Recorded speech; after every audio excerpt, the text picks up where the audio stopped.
तो आजादी के बाद के नेता झोंपड़ियों में क्यों नहीं रह सकते? क्यों इतना खर्चा होना चाहिए उनके ऊपर?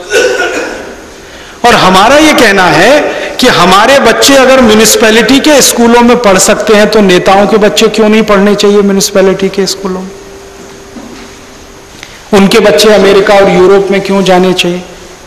हमारा इलाज अगर सरकारी अस्पतालों में होता है तो मंत्रियों का इलाज क्यों नहीं होना चाहिए सरकारी अस्पतालों में? वो क्यों एम्स में भर्ती होते हैं? उनके कोई विशेष अधिकार हैं इसलिए ना, हम तो विशेष अधिकार खत्म करना चाहते हैं। आप दुनिया के तमाम देशों में जाओ, फ्रांस में जाओ, जर्मनी में जाओ, डेनमार्क में, स्वीडन में, कहीं भी चले जाओ, शाम को 5 बजे के बाद उस देश के राष्ट्रपति आपको सब्जी खरीदते हुए, अपना थैला लटकाते हुए दुकानों में दिखाई दे जाएंगे, राष्ट्रपति और प्रधानमंत्री। भारत में क्यों नहीं हो सकता?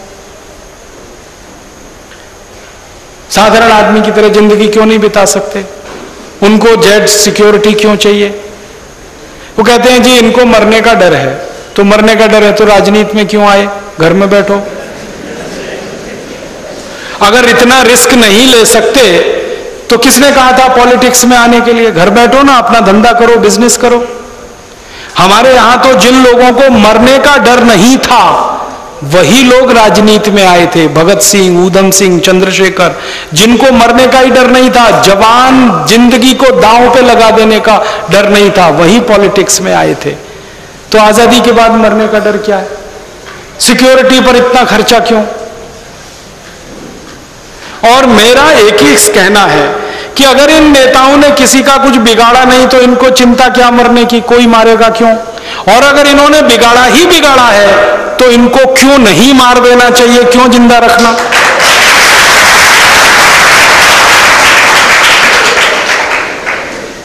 आप बताओ ना, किसी का कुछ बिगाड़ा नहीं तो आप चिंता क्यों कर रहे हो? भगवान आपकी रक्षा करेगा। और जो जिंदगी भर बिगाड़ा है तो आपको जिंदा क्यों रहने दिया जाए? क्यों नहीं खत्म कर दिया जाए आपको इस व्यवस्था में? तो ये फालतू के खर्चे जो नेताओं पर हो रहे हैं, यही खर्चे को खत्म करके हम शिक्षा में खर्चा करने लगे तो हर गरीब आदमी का बच्चा बिना एक पैसा दिए पढ़ाई कर सकता है, engineer, doctor, chartered accountant, manager, IAS, IPS बन सकता है। थोड़ा सा चेंज करना है सिस्टम। हमारा मानना है कि सारे सांसद, सारे विधायक वैसे ही साधारण तरीके से रहें जैसे इस देश का आम आदमी रहता है, क्योंकि वो उसके प्रतिनिधि हैं। वो करोड़पतियों के प्रतिनिधि नहीं है, वो आम आदमी के प्रतिनिधि है, गरीब आदमी के प्रतिनिधि।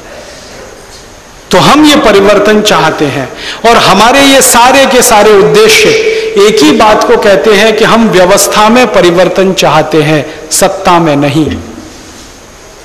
सत्ता में कांग्रेस रहे या बीजेपी, हमको कोई फर्क नहीं पड़ता। हम चाहते हैं ये सिस्टम बदलना चाहिए, नया सिस्टम आना चाहिए।